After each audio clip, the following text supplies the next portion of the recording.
ప్రభునామానికి మహిమ కలుగును గాక. కూర్చుని మీ అందరికీ, కర్మిల ఆత్మీయ సహవాస సంఘ విశ్వాసులందరికీ మన ప్రభువును ప్రియరక్షకుడునైన యేసుక్రీస్తు వారి శ్రేష్టమైన నామములో శుభములు మరియు వందనాలండి. ఆదికాండం 32వ అధ్యాయాన్ని మనం ధ్యానం చేసుకుందాం.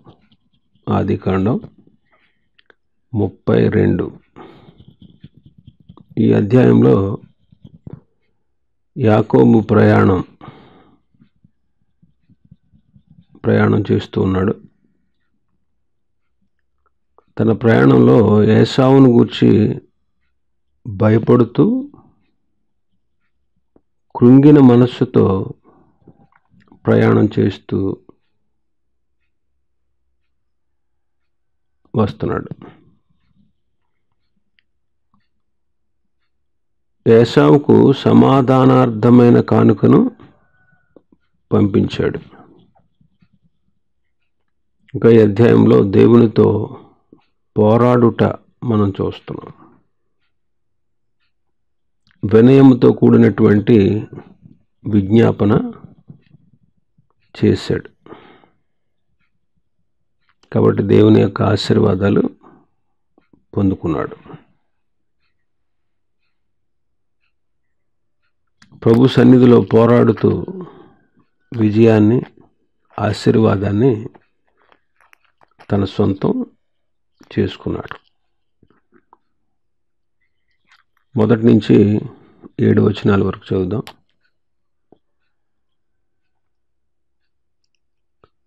యాకోబు తన త్రోవను వెళ్ళుచుండగా దేవదూతలు అతన్ని ఎదుర్కొనిరి. యాకోబు వారిని చూచి, ఇది దేవుని సేన అని చెప్పి ఆ చోటికి మహనయీము అని పేరు పెట్టాను. యాకోబు ఎదోము దేశమున అనగా శేయీరు దేశమునున్న తన సహోదరుడైన యాసావు నద్దకు దూతలను తనకు ముందుగా పంపి, మీరు నా ప్రభు అయిన యాసావుతో, ఎంతవరకు నేను లాబాను వద్ద నివసించి ఉంటిని, నాకు పశువులు, గాడిదలు, మందలు, దాసదాసీ జనమును కలరు. నీ కటాక్షము నా యందు కలుగునట్లుగా నా ప్రభువునికి ఇది తెలియజేయనంపితినని నీ సేవకుడని యాకోబునని చెప్పుడని వారికి ఆజ్ఞాపించాను. ఆ దూతలు యాకోబునందుకు తిరిగి వచ్చి, మేము నీ సహోదరుడైన యాసావునద్దకు వెళ్ళితిమి. అతడు 400 మందితో నిన్ను ఎదుర్కొని వచ్చుచున్నాడని చెప్పగా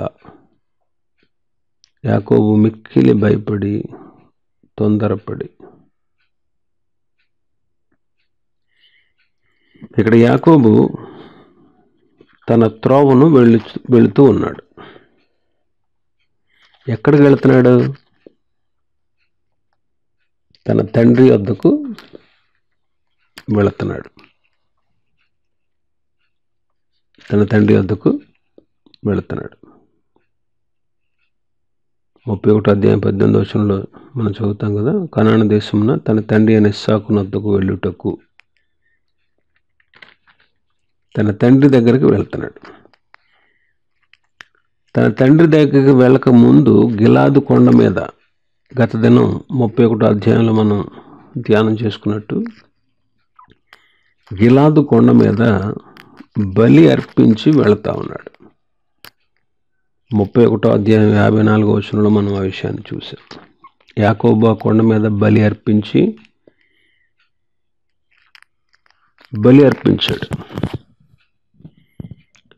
నేడు మనం కూడా ఈ లోకంలో ప్రయాణికులమే. మనం కూడా మొట్టమొదట సిలువ దగ్గరకు వచ్చి యేసుక్రీస్తు అర్పించిన బలి ద్వారా పాపక్షమాపణ పొంది తండ్రి వద్దకు వెళుతున్నాం. తండ్రి దగ్గరికి వెళుతున్నాం. మన గురి, మన గమ్యం తండ్రి వద్దకు చేరడం. పరలోకపు తండ్రి దగ్గరికి మనం వెళతా ఉన్నాం. కాబట్టి ఈ లోకంలో యాత్ర చేస్తున్నాం. ఈ లోకంలో మనం యాత్ర చేస్తున్నాం. అందుకే మనం యాత్రికులం, ప్రయాణికులం, పరదేశులం మనం ఈ లోకంలో. యేసుక్రీస్తు అర్పించిన బలి ద్వారా పాపక్షమాపణ పొంది మన ప్రయాణాన్ని, మన క్రొత్త జన్మను ప్రారంభించాం. మన గురి తండ్రి దగ్గరికి వెళ్ళడం. కాబట్టి నేడు మనం ఈ లోకంలో ప్రయాణికులం. ఈ లోకం మనకు శాశ్వతం కాదు. అందుకే పేతురు గారు తన పత్రికలు అంటాడు, పేతురు మొదటి పత్రిక 2వ అధ్యాయం 11వ వచనం, ప్రియులారా, మీరు పరదేశులను యాత్రికులునై ఉన్నారు గనుక. ఎవరంట? మనం పరదేశులం, యాత్రికులము. మొదటి అధ్యాయం 2వ వచనంలో కూడా మొదటి 2 వచనాలు చదివితే, పేతురు రాసిన మొదటి పత్రిక మొదటి అధ్యాయం 1-2 వచనాలు, యేసుక్రీస్తు అపొస్తలుడైన పేతురు, తండ్రి అయిన దేవుని భవిష్యత్ జ్ఞానమును బట్టి ఆత్మ వలని పరిశుద్ధత పొందిన వారై విధేయులగుటకును, యేసుక్రీస్తు రక్తము వలన ప్రోక్షింపబడుటకును ఏర్పరచబడిన వారికి, అనగా పొంతు, గలతియా, కప్పదొకియా, ఆసియా, బితునియా అనే దేశములందు చెదరైన వారిలో చేరిన యాత్రికులకు శుభమని చెప్పి వ్రాయున్నది. యాత్రికులం.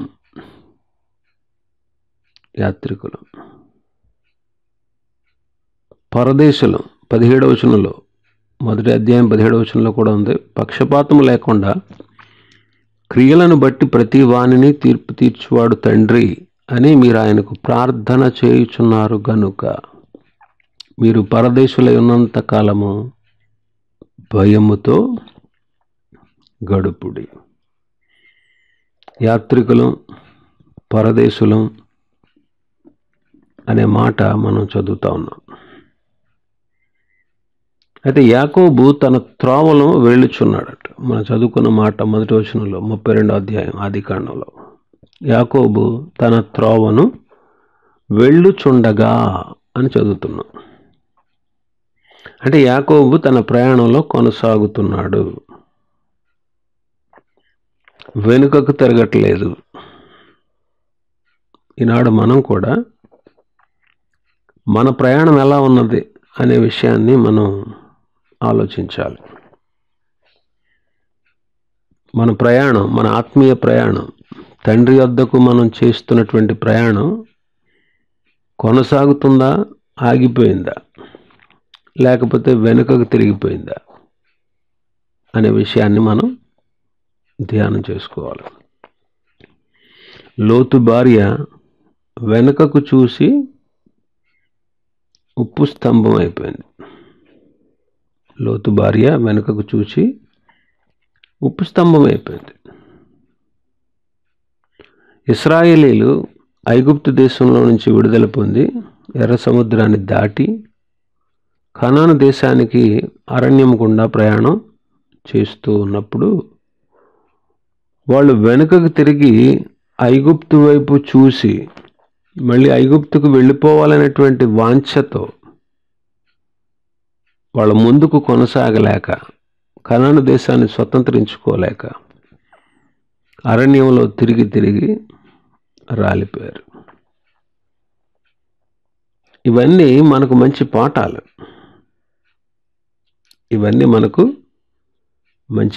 అన్నమాట.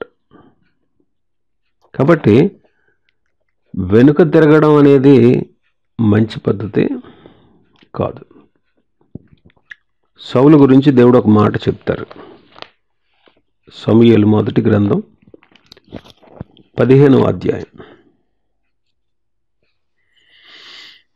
10-11 వచనాలు. అప్పుడు యెహోవా వాక్కు సమూయేలునకు ప్రత్యక్షమై ఇలాగు సెలవిచ్చెను, సౌలు నన్ను అనుసరింపక వెనుక తీసి నా ఆజ్ఞలను గైకొనకపోయెను గనుక అతనిని రాజుగా నిర్ణయించినందుకు నేను పశ్చాత్తాపపడుచున్నాను.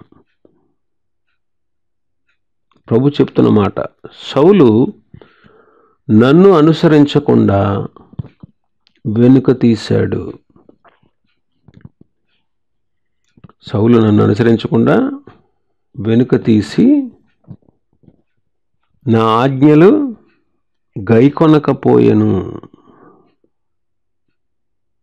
అంటే దేవుడిచ్చినటువంటి ఆజ్ఞలను గైకొనకపోవడమే వెనుక తీసినట్టు. 78వ కీర్తన 78వ కీర్తన 59 నుంచి 57 నుంచి చదువుదాం. తమ పితరుల వలె వారు వెనుకకు తిరిగి ద్రోహులైరి. జౌకిచ్చు విల్లు పనికిరాకపోయినట్లు వారు తొలగిపోయిరి. వారు ఉన్నత స్థలములను కట్టి ఆయనకు కోపం పుట్టించిరి. విగ్రహములను పెట్టుకొని ఆయనకు రోషము కలుగజేసిరి. దేవుడు దీనిని చూచి ఆగ్రహించి ఇశ్రాయేలు నందు బహుగా అసహించుకొనెను. షిలోహు మందిరమును, తాను మనుష్యులలో సంస్థాపన చేసిన గుడారమును ఆయన విడిచిపెట్టెను. ఆయన తన బలమును చెరకును, తన భూషణమైన దానిని విరోధుల చేతికి అప్పగించెను. తన ప్రజలను ఖడ్గమునకు అప్పగించెను. ఆయన తన స్వాస్థ్యము మీద ఆగ్రహించెను. అగ్ని వారి యవ్వనస్తులను భక్షించెను. వారి కన్యకలకు పెండ్లి పాటలు లేకపోయాను. వారి యాజకులు కత్తిపోలు కాగా వారు విధవరాండ్ర రోదనము చేయకుండిరి. చూడండి, ఇక్కడ వెనుకకు తిరిగి తమ పితరుల వలె వాళ్ళు కూడా వెనుకకు తిరిగి ద్రోహులయ్యారు. విల్లు, బాణాలు సంధించేటువంటి విల్లు వీక్ అయిపోయింది అనుకోండి, బలహీనం అయిపోయింది అనుకోండి, బాణాలు వేయలేం, అది పనికిరాదన్నమాట. అలా అయిపోయారు అంటున్నాడు. వాళ్ళు ఉన్నత స్థలాలు కట్టించుకుని ఆయనకు కోపం పుట్టించారు. విగ్రహాలు పెట్టుకుని ఆయనకు రోషాన్ని కలగజేశారు. దేవుడు వాళ్ళను చూసి అసహ్యపడేటట్లుగా వాళ్ళు ప్రవర్తించారు. అందుకే షిలోహులో ఉన్న మందిరాన్ని విడిచిపెట్టి వెళ్ళిపోయాడు ఆయన. కాబట్టి ఇశ్రాయేలీల వారే వెనుకకు తిరిగి ద్రోహులై ప్రభుని విసర్జించుట అది మంచి పద్ధతి కాదు. ఆదికాండం 22లో అంటాడు కదా దేవుని దూత, నీ ఒక్కడై ఉన్న నీ కుమారుని నాకియ్య వెనుదీయలేదు అంటాడు. అబ్రహాం తన కుమారుణ్ణి దేవునికి బలిగా అర్పించడానికి వెనుతీయలేదు. అసలు ఇంకొక విషయం ఆలోచన చేయలేదు. అసలు వెనుతీయక ముందుకు కొనసాగాడు. రాజుల 2వ గ్రంథం 18వ అధ్యాయం. రాజుల 2వ గ్రంథం 18వ అధ్యాయం 6వ వచనం. అతడు యెహోవాతో హత్తుకొని ఆయనను వెంబడించుటలో వెనుతీయక ఆయన మోషేకు ఆజ్ఞాపించిన ఆజ్ఞలన్నిటినీ గైకొనుచుండెను. కావున యెహోవా అతనికి తోడుగా ఉండెను. తాను వెళ్ళిన చోటనెల్లా అతడు జయము పొందెను. హిజ్కియా రాజు గురించి రాయబడినటువంటి మాటలు. అతడు దేవుణ్ణి హత్తుకున్నాడు. హత్తుకొనుట అంటే ఎవ్వరు కూడా విడదీయలేనటువంటి సంబంధ బాంధవ్యాన్ని కలిగి ఉండడు. హత్తుకొనుట అంటే ఇంకెవ్వరు విడదీయలేనటువంటి బంధం అన్నమాట హత్తుకొనుట అంటే. ఆ విషయం మనకి నయోమి, రూతుల విషయంలో మనకు బాగా అర్థమవుతుంది. నయోమి, రూతు నయోమితో చెప్తుంది కదా, నీ దేవుడే నా దేవుడు, నీ జనమే నా జనం, నీ ఉన్న చోటే నేనుంటాను, నా వెంబడి రావద్దని, నన్ను విడిచిపెట్టమని నీవు బతిమలాడుకోవద్దు. నీవు ఎక్కడికి వెళుతున్నావో నేను ఎక్కడికే వస్తాను, నీవు నివసించే చోటలోనే నేను నివసిస్తాను, నీ జనమే నా జనం, నీ దేవుడే నా దేవుడు, నీవు మృతి పొందిన చోటనే నేను మృతి పొందేదను, నేను అక్కడనే పాతి పెట్టబడేదను. మరణము తప్ప మరి ఏదైనా నిన్ను నన్ను ప్రత్యేకించితే యెహోవా నాకు ఎంత కీడైనా చేయునుగా. మరణము తప్ప ఏది కూడా నిన్ను నన్ను వేరు చెయ్యలేదు. మరణము తప్ప ఏది నిన్ను నన్ను వేరు చేయలేదు. అందుకే రూతు గురించి రాయబడిన మాట మొదటి అధ్యాయం 14వ వచనంలో, వారు ఎలుగెత్తి ఏడవగా ఓర్ప తన అత్తను ముద్దు పెట్టుకొనెను, రూతు ఆమెను హత్తుకొనెను. హత్తుకొనుట అంటే ఇంకెవ్వరు విడదీయలేరు, ఎవ్వరు విడదీయలేరు. ఎవ్వరూ విడదీయలేనంతగా మనం ప్రభువు పట్ల ప్రేమ కలిగి ఉండడం. ఒకవేళ ఎవరైనా వచ్చి మన ప్రభువు గురించి మనకి లేనిపోని చెప్పినా ఎవ్వరు విడదీయనటువంటిది అన్నమాట. కాబట్టి హత్తుకున్నాడు హిజ్కియా. యెహోవాను వెంబడించుటలో వెనుదీయక ఆయన ఆజ్ఞలన్నీ, మోషే ద్వారా దేవుడిచ్చిన ఆజ్ఞలన్నిటినీ గైకొన్నాడు. అందుకే దేవుడు అతనికి తోడుగా ఉన్నాడు, అతనికి జయాన్ని ఇచ్చాడు.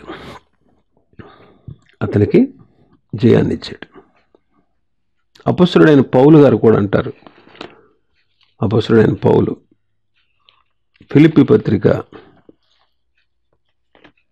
3వ అధ్యాయం 13-14 వచనాలు, సహోదరులారా, నేను ఇదివరకే పట్టుకొని ఉన్నానని తలంచుకొనను, అయితే ఒకటి చేయుచున్నాను, వెనుక ఉన్నవి మరచి ముందున్న వాటి కొరకే వేగురపడుచు క్రీస్తు యేసునందు దేవుని ఉన్నతమైన పిలుపునకు కలుగు బహుమానం పొందవలనని గురి యొద్దకే పరుగెత్తుచున్నాను. వెనుకున్నవి మరచి అంటున్నాడు. వెనుకున్నవి మరచి అంటే లక్ష్య పెట్టక, వెనుకున్న వాటిని లక్ష్య పెట్టక ముందున్న వాటి కొరకు వేగిరపడుచు క్రీస్తు యేసునందు దేవుని ఉన్నతమైన పిలుపుకు కలుగు బహుమానం పైన దృష్టి ఉంచి దాన్ని పొందాలని గురి యొద్దకే పరిగెడుతున్నాడు. ప్రభుని ఎరిగినటువంటి మనం వెనుక ఉన్నవి అంటే మన పాత జీవిత లక్షణాలన్నిటిని మరిచి ఇహలోక సంబంధమైన వాటి మీద దృష్టి పెట్టకుండా పర సంబంధమైన వాటి మీదనే దృష్టి పెడుతూ మన ప్రియ ప్రభు అయిన యేసు వైపు చూచుచు మనం గురి వద్దకే పరుగు పెట్టాలి. మన గురి ఏంటి? మన ప్రభువే మన గురి. మన గురి ఏంటి? మన ప్రభువు మనకు అప్పగించినటువంటి పనిని సంపూర్ణంగా నెరవేర్చడమే మన గురి. ఇలాగా యాకోబు తన త్రోవను వెళుతూ ఉన్నాడు. మొదటి వచనం మళ్ళీ చదువుతాను. యాకోబు తన త్రోవను వెళ్ళుచుండగా దేవుని దూతలు అతనిని ఎదుర్కొనిరి. ప్రభువుని ఎరిగి ముందుకు కొనసాగుతున్నటువంటి మనకు దేవుని దూతల కాపుదల ఉన్నది అనే విషయాన్ని మనం గమనించాలి. అందుకే కీర్తనకారుడు 34వ కీర్తన 7వ వచనంలో ఏమంటాడు? యెహోవా యందు భయభక్తులు గలవారి చుట్టూ ఆయన దూత కావలి ఉండి వారిని రక్షించును. యెహోవా యందు భయభక్తులు గల వారి చుట్టూ ఆయన దూత కావలి ఉండి వారిని రక్షిస్తాడు. దేవుడు తన ప్రజలను ఆయన దూత ద్వారా రక్షిస్తాడు, కాపాడుతాడు. ప్రభు మనల్ని తన ప్రేమ చేత, తన తాళిమ చేత మనల్ని విమోచించాడు. ఆయనే మనల్ని భరించేవాడు. ఆయనే మనల్ని ఎత్తుకునేవాడు, పోషించేవాడు. ఆయనే మనల్ని ఎత్తుకునేవాడు, ఆయనే మనల్ని పోషించేవాడు, ఆయనే మనకు సహాయం చేసేవాడు, ఆయన మనకు సహాయం చేసేవాడు, మనల్ని భరించేవాడు, మనకు సహాయకుడు అన్నమాట.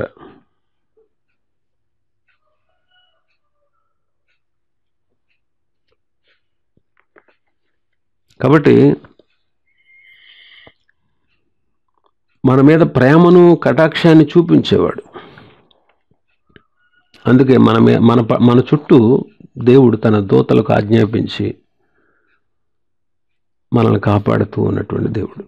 హెబ్రీ పత్రికలు అంటాడు కదా, దూతల్ని పరిచారకులుగా మనకు నియమించాడు. దూతల్ని పరిచారకులుగా నియమించాడు. 1వ అధ్యాయం 14వ వచనం హెబ్రీ పత్రిక 1వ అధ్యాయం 14వ వచనం. వీరందరూ రక్షణ అను స్వాస్థ్యము పొందబో వారికి పరిచారము చేయుటకై పంపబడిన సేవకులైన ఆత్మలు కారా. దేవదూతల గురించి చెప్తున్నాడు. దేవదూతలందరూ కూడా రక్షణ అను స్వాస్థ్యాన్ని పొందబో వారికి పరిచారము చేయుటకై పంపబడినటువంటి సేవకులైన ఆత్మలు కారా అంటున్నాడు. కాబట్టి దేవుని దూతలు దేవుని పిల్లలకు పరిచారకులై ఉన్నారు. అలాగే ఇప్పుడు యాకోబుకి దేవుని దూతలు సహాయకులుగా వచ్చారు. దేవుని దూతలు మనకు కాపుదలగా ఉన్నప్పుడు మనం ఎలాంటి పరిస్థితుల్లోనైనా మనం భయపడాల్సినటువంటి పని లేదు. దేవదూతలు మనకు కాపుదలగా ఉన్నారు అనేటువంటి విశ్వాసంతో మనం ముందుకు సాగిపోవాలి. కాబట్టి యాకోబు 2వ వచనంలో యాకోబు వారిని చూచి ఇది దేవుని సేన అని చెప్పి ఆ చోటికి మహనయీము అని పేరు పెట్టాడు. మహనయీము అంటే 2 సేనలు. మహనయీము అంటే 2 సేనలు అని అర్థం. దేవదూతలు ఒక సైన్యం, యాకోబుతో ఉన్నవారు కూడా ఒక సైన్యం అన్నమాట. 2 సేనలు. పరలోకాన్ని నుంచి పంపబడినటువంటి వాళ్ళు ఒక సేన, తనతో ఉన్నటువంటి జనులు ఒక సేన. కాబట్టి ఇక్కడ 2 సేనలు అంటున్నాడు. ఇక్కడ 2 సేనలు. కాబట్టి 2 సైన్యం తనతో ఉన్నారు. ప్రభు పిల్లలమైనటువంటి మనం కూడా దేవునికి ఒక సైన్యం అన్నమాట. దేవుని పక్షంగా పనిచేసేటువంటి వీరులు మనం. దేవుని పక్షంగా పనిచేసేటువంటి వీరులు. ఫిలిప్పీ పత్రిక 2వ అధ్యాయం. ఫిలిప్పీ పత్రిక 2వ అధ్యాయం 25వ వచనాన్ని చదువుతాను. మరియు నా సహోదరుడును జత పనివాడును నా తోటి యోధుడును మీ దూతయు నా అవసరమునకు ఉపచరించిన వాడును అయిన ఎపఫ్రొదీతును మీ వద్దకు పంపుట అగత్యమని అనుకోండి. ఎఫ్రొదీతు గురించి చెప్తూ అంటాడు, నా సహోదరుడు, జత పనివాడు, నా తోటి యోధుడు. యోధులు అని ఎవరినంటారు? సైన్యంలో బలంగా పనిచేసే వాళ్ళని ఏమంటారు? యోధులు, బలవంతులు, యోధులు అంటున్నాడు. కాబట్టి మనం ఆయనకు ఒక సైన్యం అన్నమాట. ఈ లోకంలో ఆయనకు మనం ఒక సైన్యం, ఆయన ప్రజలు. దూతలు కూడా దేవుని సేన. అందుకే లూకాసు వార్త 2వ అధ్యాయంలో చదువుతాం కదా, వెంటనే పరలోక సైన్య సమూహము అంటాడు. వెంటనే పరలోక సైన్య సమూహము అంటాడు. కాబట్టి పరలోక సైన్యం, దేవదూతలు ఒక సైన్యం. ఈ లోకంలో విశ్వాసులైనటువంటి మనం ఆయన కొరకు ఈ లోకంలో పనిచేస్తున్నటువంటి సైన్యం. కాబట్టి 2 సేనలు అంటున్నాడు. ఒకటేమో యాకోబుతో ఉన్నవారు, రెండవది పరలోకం నుంచి తన కొరకు పంపబడినటువంటి దూతల సమూహం. ఎందుకు దూతల్ని దేవుడు పంపిస్తాడు, కాపుదలగా ఉంచుతాడంటే మనం పోరాడుతూ ఉంటాం. మన విశ్వాస జీవితం ఎప్పుడు కూడా పోరాటంతో నిండినటువంటిది, పోరాటముతో కూడినది. ఈ మన పోరాటంలో దేవుని దూతలు కూడా మనకు సహకరిస్తారు. ఎప్పుడైతే దేవుని దూతలు మనకు సహకరిస్తారో అప్పుడే మనం అంధకార శక్తుల మీద మన విజయాన్ని సాధించగలం.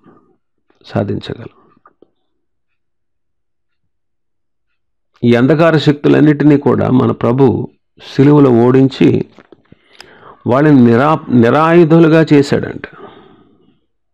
నిరాయుధులుగా చేశాడు. కొలస్సీ పత్రికలో అదే అంటాడు. కొలస్సీ పత్రిక 2వ అధ్యాయం,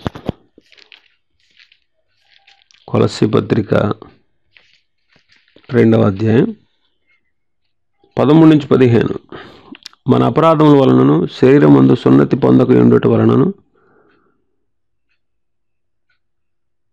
మీరు మృతులై ఉండగా దేవుడు వ్రాతపూర్వకమైన ఆజ్ఞల వలన మన మీద రుణముగాను మనకు విరోధముగా ఉండిన పత్రమును మేకులతో సిలువకు కొట్టి దాని మీద చేవ్రాతను తుడిచివేసి మనకు అడ్డము లేకుండా దానిని ఎత్తివేసి మన అపరాధములన్నిటినీ క్షమించి ఆయనతో కూడా మిమ్మును జీవింపచేసెను.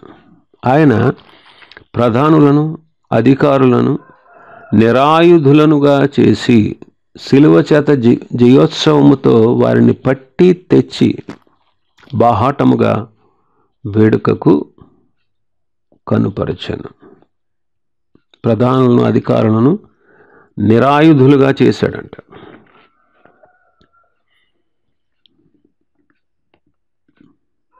సిలువ చేత జయోత్సవంతో వారిని పట్టుకున్నాడు, తీసుకొచ్చాడు. కాబట్టి దురాత్మల మీద అధికారము, బలము, విజయం ఈనాడు మనం సాధిస్తూ ఉన్నాం.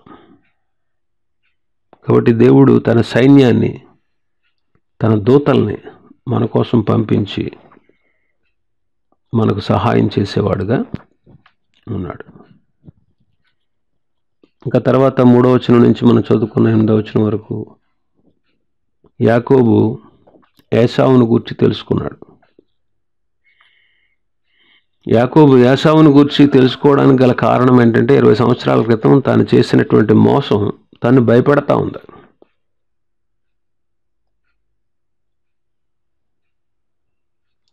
ఒకవేళ పాపం మనలో ఉన్నట్లయితే అది మనకు తలవంపుల్ని, మనకు భయాన్ని పుట్టిస్తుంది. ఏశావు 400 మందితో బయలుదేరి వస్తున్నాడని అనే విషయాన్ని తెలుసుకున్నాడు. 400 మందితో నిన్ను ఎదుర్కోవడానికి వస్తున్నాడు, మీ అన్నగారి దగ్గరికి వెళ్ళాం, ఆయన 400 మందితో నిన్ను ఎదుర్కోవడానికి వస్తున్నాడు అనే మాట వినగానే యాకోబు మిక్కిలి భయపడిపోతున్నాడు.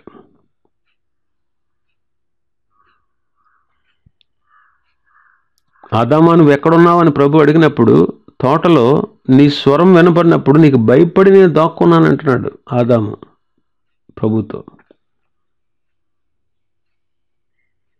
సారేపతు విధవరాలు ఏలియాతో తన బిడ్డ చనిపోయినప్పుడు ఆమె అంటది, నా పాపాన్ని నాకు గుర్తు చేయడానికి వచ్చావా? నా పాపం నాకు జ్ఞాపకం వస్తుంది.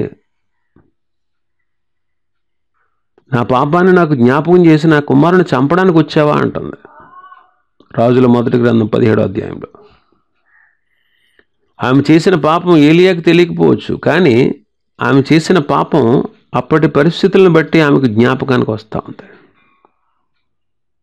మనలో కూడా పాపం ఉన్నట్టయితే పదే పదే మనకు జ్ఞాపకానికి వస్తుంది, మనల్ని భయపడుతుంది, మనకు నెమ్మది లేకుండా చేస్తుంది, మనం శాంతిని కోల్పోతాం.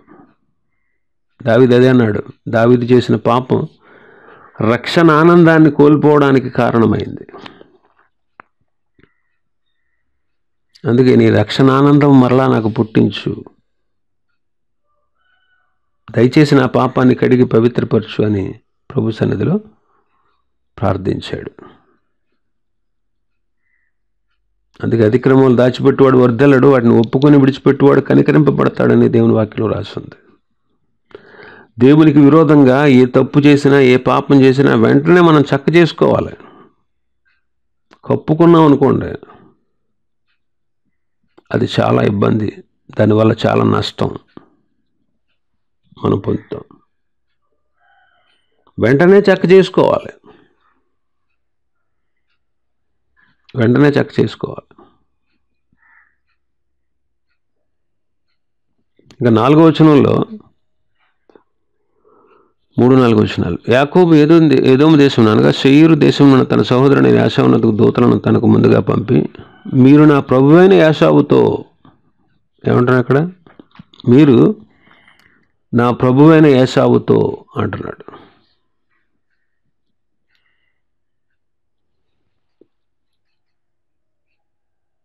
నా ప్రభువైన ఏశావుతో. ఇంకా 5వ వచనంలో నీ సేవకుడైన యాకోబు అన్నాడు అని చెప్పండి. యాక్చువల్గా దేవుని యొక్క నిర్ణయం ఏంటి? పెద్దవాడు చిన్నవాడికి దాసుడు. ఇది కదా ప్రభు చెప్పిన మాట. రెబెకాకి చెప్పిన మాట ఏంటి? పెద్దవాడు చిన్నవాడికి దాసుడు అవుతాడు. కానీ ఇక్కడ రివర్స్ అయింది. యాకోబు ఏమంటున్నాడు? నా ప్రభువు ఏశావు అంటున్నాడు, నేను అతనికి సేవకుణ్ణి అంటున్నాడు. ఇప్పుడు చిన్నోడే పెద్దోడికి నేను దాసుడిని అంటున్నాడు. కారణం ఏంటి? తాను చేసిన మోసమే దీనికి కారణం. పాపం మనలో ఉందనుకోండి, అది ఎన్ని విధాలుగానైనా సరే మనల్ని నీచమైనటువంటి స్థితికి నడిపిస్తుంది, హీన స్థితికి నడిపిస్తుంది. యాకోబుకి పశువులు ఉన్నాయి, గాడిదలు ఉన్నాయి, పనివారు ఉన్నారు, పనికత్తెలు ఉన్నారు, భార్యలు ఉన్నారు, బిడ్డలు ఉన్నారు. ఎంతమంది ఉన్నా, ఎన్ని ఉన్నా యాకోబుకి ఇవన్నీ నెమ్మది ఇవ్వలేకపోయినాయండి.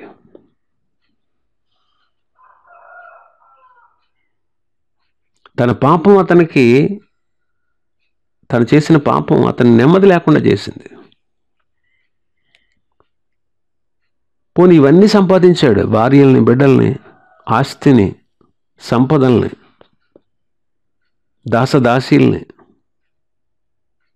ఎన్నో సంపాదించాడు. కానీ ఇవన్నీ కూడా అతనికి నెమ్మదిని ఇవ్వలేకపోయినాయి. ఈ లోక సంబంధమైనటువంటి ఎన్ని సంపదలు ఉన్నా, ఎంతమంది మన మనుషులు మన చుట్టూ ఉన్నా, దేవునికి మనకు కానీ, మన సహోదరులకు మనకు కానీ మధ్య ఏదైనా ఒక చిన్న అవిధేయతనం ఉంటే ఇవేమన్నా మనకు నెమ్మది ఇవ్వలేవండి. ఇవేవి కూడా మనకు నెమ్మదిని ఇవ్వలేవు. ఎంతమంది మనుషులు ఉన్నా సరే, దేవునికి మనకు మధ్య ఏదైనా పాపం అడ్డుగా వస్తే, లేకపోతే నీ సహోదరునికి నీకు మధ్యలో ఏదైనా ఇబ్బంది వస్తే, నువ్వు నెమ్మదిని కోల్పోతే, నీ చుట్టూ ఎంతమంది ఉన్నా, ఎంత ఆస్తి ఉన్నా, ఎన్ని సంపదలు ఉన్నా, ఇవేవి నీకు నెమ్మదినివ్వలేవు. కానీ దేవునికి మనకు మధ్య ఉండేటువంటి ఆ లోపాన్ని మనం చక్క చేసుకున్నప్పుడే మనం పరిపూర్ణ సంతోషాన్ని పొందగలం. భయపడిపోతున్నాడు ఇక్కడ యాకోబు. గుంపులుగా విభజించాడు. తన దగ్గర ఉన్న వాళ్ళని గుంపులుగా విభజించాడు. కారణం ఏంటంటే యాసావు వచ్చి మొదటి గుంపు మీద పడితే వాళ్ళని చంపేస్తే మిగిలిన గుంపు అయినా తప్పించుకుని పారిపోవచ్చు అని వాళ్ళని కొన్ని భాగాలుగా చేశాడు. 2 గుంపులుగా చేశాడు. 8వ వచనం చూడండి. యాసావు ఒక గుంపు మీదకి వచ్చి దాన్ని హతము చేసిన ఎడల మిగిలిన గుంపు తప్పించుకుని పోవును అనుకుని తనతోనున్న జనులను, మందలను, పశువులను, ఒంటెలను 2 గుంపులుగా విభాగించాను. 2 గుంపులుగా విభాగించాడు. 2 భాగాలు చేశాడు. భయపడిపోతున్నాడు. కొన్నిసార్లు మనం భయపడినప్పుడు, కంగారు పడినప్పుడు సరి అయిన నిర్ణయాలు మనం తీసుకోలేం. భయం మనల్ని వెరిపిస్తూ ఉన్నప్పుడు ఆ భయం, ఆ కంగారు, ఆ తొందరపాటుతనం మనం సరైన నిర్ణయాలు తీసుకునేవద్దు. సరైన పనులు మనం చేయలేం. తొందరపాటుతనం మనల్ని దారి తప్పిస్తుంది.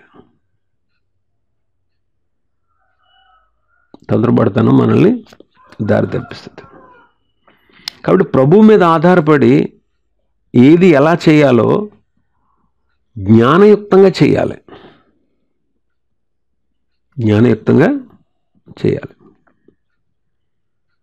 కాబట్టి ఇక్కడ తన దగ్గర ఉన్నటువంటి మందను 2 గుంపులు చేశాడు భయంతో. ఒకవేళ మొదటి గుంపు మీదకు వచ్చి వాళ్ళని హతం చేస్తే 2వ గుంపు తప్పించుకొని వెళ్ళిపోవచ్చు. భయపడిపోతున్నాడు.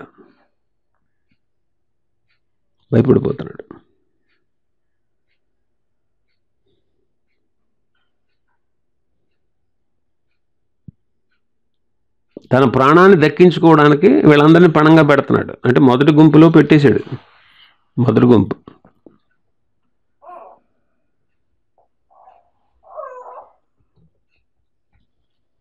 చూడండి 15వ వచనంలో,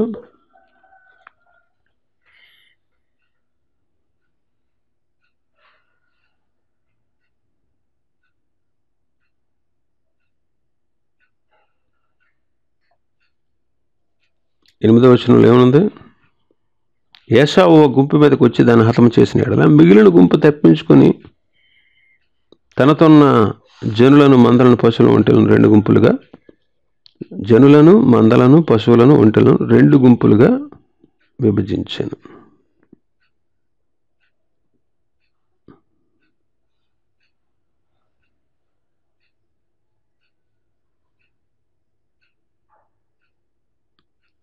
ఆలోచించండి. చాలా భయంతో ఉన్నాడు. ఏశావుకు కానుకలు కూడా పంపించాడు. తను సంపాదించిన వాటిలో పెద్ద కానుకే పంపించాడు. భయం, కంగారు, ఏమైపోద్దో. 400 మందితో వస్తున్నాడంటే ఎందుకు వస్తున్నాడు? చంపడానికే వస్తున్నాడు అనుకుని కంగారు పడిపోయాడు అనమాట. చాలా భయపడిపోయాడు.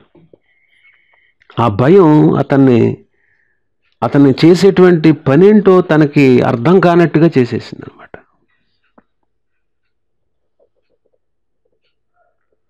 ఆ తర్వాత ప్రార్థన చేస్తున్నాడు. ముందు జనాలను 2 గుంపులుగా చేశాడు. ఆ తర్వాత ఏం చేశాడు? ప్రార్థన చేస్తున్నాడు. 10వ వచనంలో, నీవు నీ సేవకుని చేసిన సమస్తమైన ఉపకారములకు, సమస్త సత్యములకు అపాత్రులను, నా చేతికరతో మాత్రమే యొర్దాను దాటాను, ఎప్పుడు 2 గుంపులు అయితాను. నా సహోదరుడైన ఏశావు చేతులను దయచేసి నన్ను తప్పించు. అతను వచ్చి పిల్లలతో తల్లిని నన్ను చంపునేమో అని అతనికి భయపడుతున్నాను. నేను నీకు తోడై నిశ్చయముగా మేలు చేయొచ్చు విస్తారం ఒకటి వలన లెక్కింపులేని సముద్రపు ఇసుక వలె నీ సంతానం చేయుదునని సెలవిచ్చితివే అని ప్రార్థన చేస్తాం. ముందు భయపడ్డాడు, తొందరపడ్డాడు, తర్వాత దేవునికి ప్రార్థన చేస్తున్నాడు. కాబట్టి గమనించండి, మనలో ఉన్నటువంటి తప్పిదాలను మనం సరిచేసుకుని ప్రభుతో సన్నిహిత సంబంధాన్ని కలిగి ఉన్నప్పుడే దేవుని తోడ్పాటు, దేవుని కాపుదల, దేవుని సహాయం మనకు లభిస్తుంది. దేవునికి దూరంగానే ఉంటూ దేవుని ఇష్టాన్ని చిత్తాన్ని నెరవేర్చకుండా మన ఇష్టానుసారంగా నడుచుకుంటూ పోతే మనకు భయం ఆవరిస్తుంది, అనేకమైన శ్రమల పాలవుతాం, దేవునికి దూరం అయిపోతాం. కాబట్టి దేవునికి మనకు మధ్య ఉన్నటువంటి ఏ విధమైనటువంటి తప్పిదమైన, ఏ విధమైన పాపమైన దాన్ని ఒప్పుకొని చక్క చేసుకుని సరి చేసుకుని విడిచిపెట్టి ప్రభుతో సమాధాన పడడం ఎంతో శ్రేయస్కరం. అలాగే సాటి సహోదరులకి మనకి మధ్య ఏదైనా చిన్న అవిధేయత కానీ ఏదైనా ఉంటే దాన్ని చక్క చేసుకుని సరి చేసుకోవడమే మంచిది. లేదా విలువైన ఆశీర్వాదాలని పోగొట్టుకుంటాం. అందుకే నీవు అర్పణ అర్పిస్తూ ఉండగా నీ సహోదరునితో ఎక్కడైనా అసమాధానంగా ఉన్నావు, నీ సహోదరుడు నీ మీద కోపంగా ఉన్నాడని తెలిస్తే అర్పణ విడిచిపెట్టి వెళ్ళి మొదట సమాధానపడి తర్వాత వచ్చి అర్పణ అర్పించు అన్నాడు. ఎంత ఖండితమైనటువంటి ఆజ్ఞలో, ఎంత ఖండితమైనటువంటి ఖచ్చితమైనటువంటి విషయాలు ఆలోచన చేయండి.